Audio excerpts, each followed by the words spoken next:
soft hackle I'm doing this week is more of a generic type soft hackle or spider fly. It's called a hotspot spider. This isn't the exact name of it because if you look for hotspot spider soft hackles or hotspot spider flies, you're going to see a wide variety of different hotspot type spider flies. But I wanted to do this because I wanted to show, I've done a lot of soft hackles lately, and they're the more traditional way that they're done, at least from what I've been able to find, how they were originally tied. But there's things that you can do to your flies to make them a little bit more attractive, and in this case, it's to put a hotspot in here. And the hotspot is essentially just this thorax or this ball of bright dubbing right up near the front. Some people put them at the rear.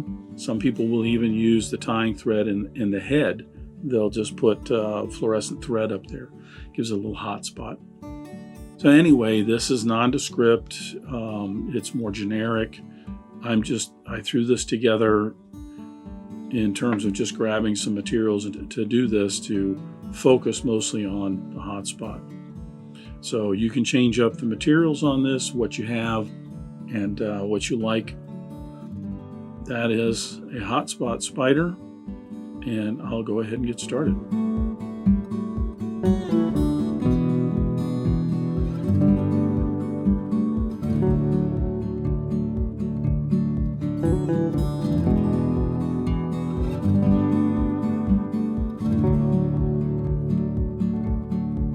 I'm going to start the hotspot spider by putting my hook on the vise.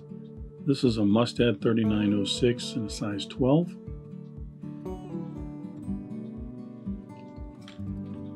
Go ahead and debarb the hook.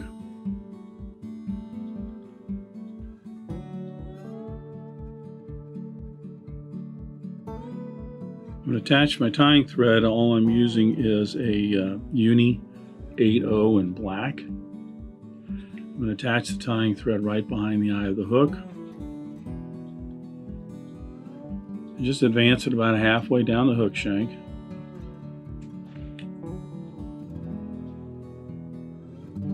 For the rib on this, I'm just using a fine silver wire. Now, and keep in mind, I just ad-libbing this. There's a lot of different hotspot spiders out there if you look around. There's different recipes and everything. So I just kind of ad-libbing this together. It has the pieces and parts of a soft hackle. And you can use a different rib material if you want to. I'm going to attach that to the hook, trying to keep that on the underside of the hook as I run my thread all the way down the end of the shank. For a body on this, I'm using a Danville 4-strand Rayon in black.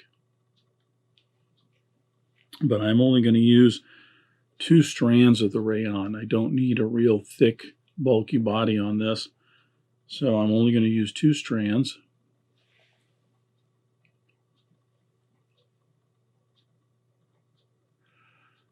Attach that to the hook, drawing the material to my left to bring the end of it right up the end of the body. Now I'm just wrapping forward and touching turns or fairly close. I just want to lash down the floss along the hook shank as well as that wire. I'm going to trim this a little bit here.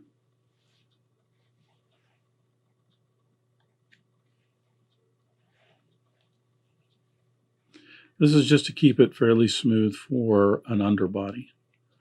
Keep in mind, if you were using a different floss, like a lighter colored floss, you would probably start with some white thread instead of black, because the black would darken up a lighter colored floss. I'm going to go ahead and palmer my floss in. The first wrap around, I'm stroking that floss away from the hook, and that's to get all of the fibers in line under the same tension. Then they won't spread out on me as I apply this to the hook shank.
floss body and rib in place, I'll tidy up that area right behind the eye of the hook for the dubbing and the hackle, and I'll bring my thread about an eye length or so, a little bit more, right behind the eye of the hook. Now for dubbing for this is where it gets the name hotspot from. I'm using a fluorescent Chartreuse. This is an Antron sparkle dubbing and fluorescent Chartreuse, but you could use anything. If you want a little more sparkle in it, use an ice dub or laser dub or something like this. You could use a few wraps of Glow Bright. Some people are even do these and they use some fluorescent UV resin. They just put a drop around there, get it all sealed up, and then they've got their hotspot. For this Antron, I'm just putting this on very sparse because I don't need a huge spot, but I want it pronounced enough that it will stand out. That's all. So I'm just pulling a few fibers out, as you can see, and just keeping it fairly sparse, maybe a couple inches long. I can always add just a little bit more if I want to thicken it up.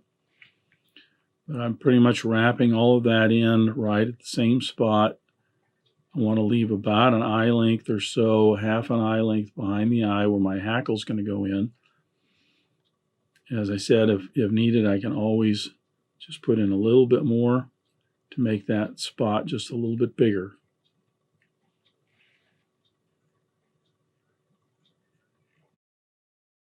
I end up with my thread right in front of the hot spot there. And now I'm ready for the hackle.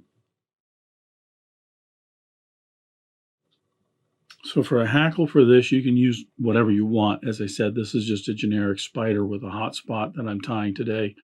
I'm going to go ahead and use some Guinea fowl. I like the contrast of the Guinea feathers, but you can certainly choose something else if you like. I'm going to select a feather that isn't too long and pointed. I want something that has a little bit rounder tip to it. Sometimes you have to hunt around. This one has been picked over a fair bit.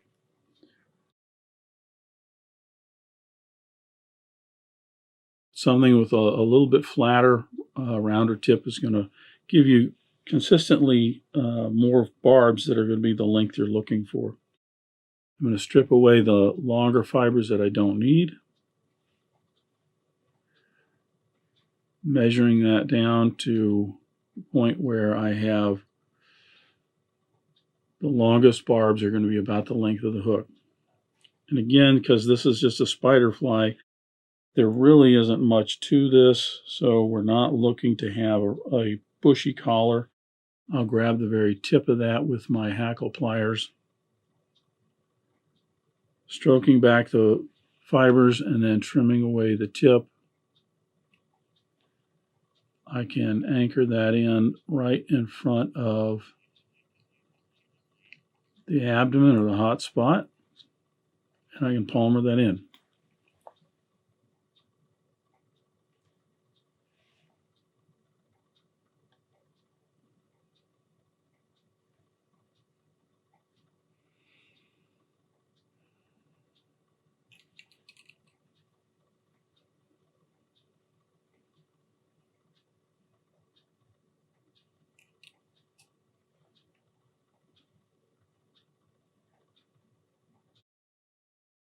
Two or three wraps, and that's generally all I'm going to want.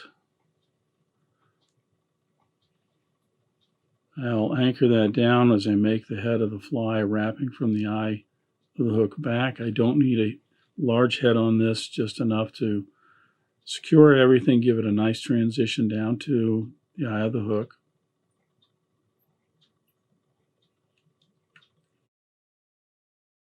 Three or four turn whip finish. Pop that rachis off.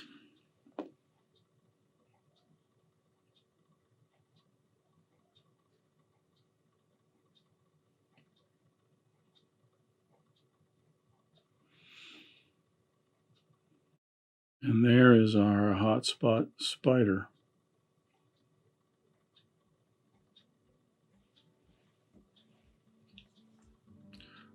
A little bit of head cement on both sides of the head there to soak down in and reinforce that.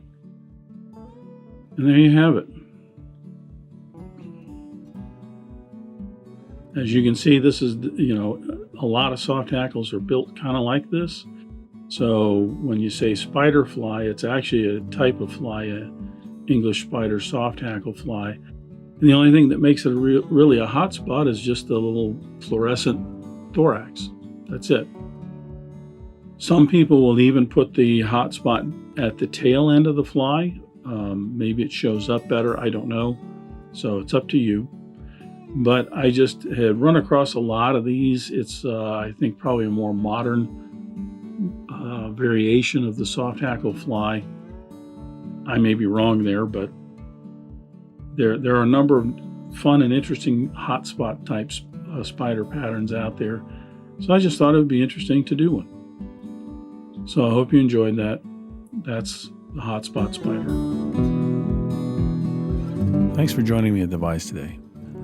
I hope you learned at least a new pattern, if not a new technique, maybe a tip or trick here and there. If you have any questions about this fly or any of the techniques used in constructing this pattern, please leave them in the comments section down below. If you go to the trouble to ask a question, I'll go to the trouble to answer it.